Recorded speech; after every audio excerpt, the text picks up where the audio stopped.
Thanks for joining us for this week's edition of the IU Southeast News. I'm Zach Becker. And I'm Nikki Fouch.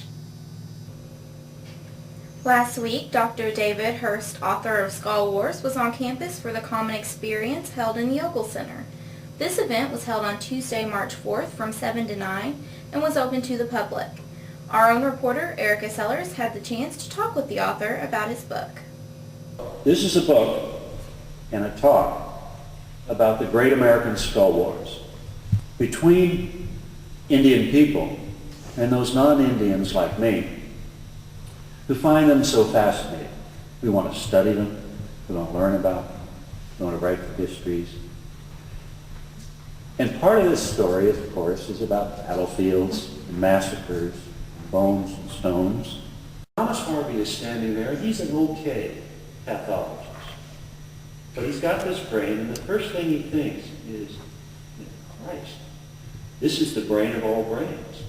What is genius about it? Well, the first thing he did was weigh the brain. It's, find out the volume of it. And he came up with a number, 1,260 cc's. That's kind of on the smallish side of human male brains. The range is about 1,200 to about 1,600. So he's going, son of a gun, I just thought I had a little brain. What role has technology played in the development of archaeology or the controversies? What role has what? Technology played? Oh, it's huge. What we're doing now is we're able to project the way we know the past. When I was a graduate student, the way you knew the past was take a bulldozer and a big old pickup truck out and bulldoze that sucker and get a bunch of stuff and took back to the museum. And what we're doing now is working with a lot of Native American groups that are encouraging us to keep a soft footprint. So the more remote sensing we can do, it's like doing a CAT scan. I used to have knee surgery because I played football, and I've got all these zippers all up and down my legs, but if we did it now, we do it in the eye and we do arthroscopic surgery, and that's what we're trying to do with the archaeology. Okay. What role has the media played? You mentioned in the New York Times, have to have more of a negative effect on the Skull Wars. Well, the media's had a mixed lesson in there. We spend a lot of time on our projects, and particularly where I work around the country, it's really important that you let people know what you're doing. Because the worst thing you can do is come in and be the big nasty museum from New York, which is the way it's played in, and carry away, even if it's not carrying away the artifacts, carrying away the history. So that's a plus. Where it's a downside is where the media runs with the more salacious side of it, and what it turns out, as in the racial part, old-fashioned science that nobody believes in. And we want more from our science reporters. Okay, and why did you want to write this book? What kind of impact has it on the project? Well, I couldn't help writing it because it was such a revelation to me that the first 25 years of my career, I just screwed it up. I really thought stuff that I didn't believe, but when you're told that you're so smart, you know all of this, you tend to believe it. What happened with me, I started working with American Indian groups, and we sat down and they educated me and brought me along. It's like going to graduate school. And then I thought, I got a great secret here to share. On Wednesday, March 5th, reporter Jeremy Mertz was sent to the Dining and Etiquette Seminar held in the Hoosier Room.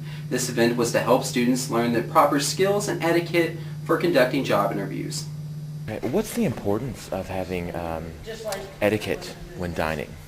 I think that the practical application for students is once they start interviewing and then they're in the business world, they really need to have those skills intact and polished to where it's a natural occurrence for them. They don't really have to think about what they're doing because that distracts them from the question, and then they could look like they're rambling or anxious.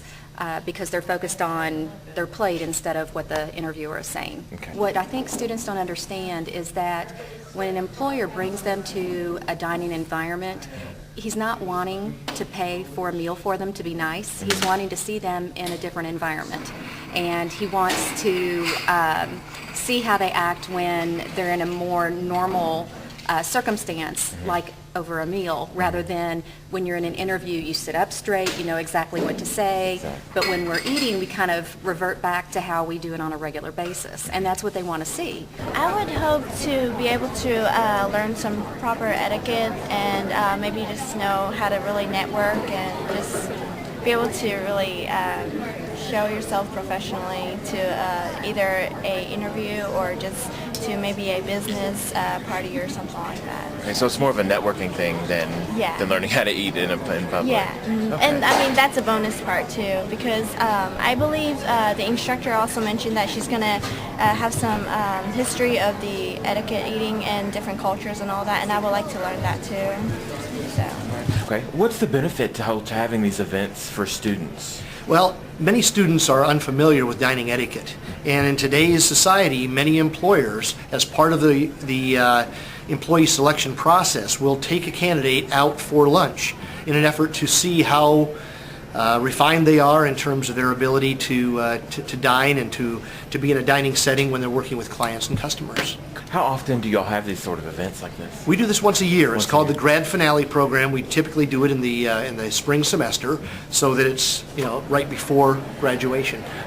Last week in sports, men's basketball won the KIAC championship game against Berea College on Saturday, March 1st.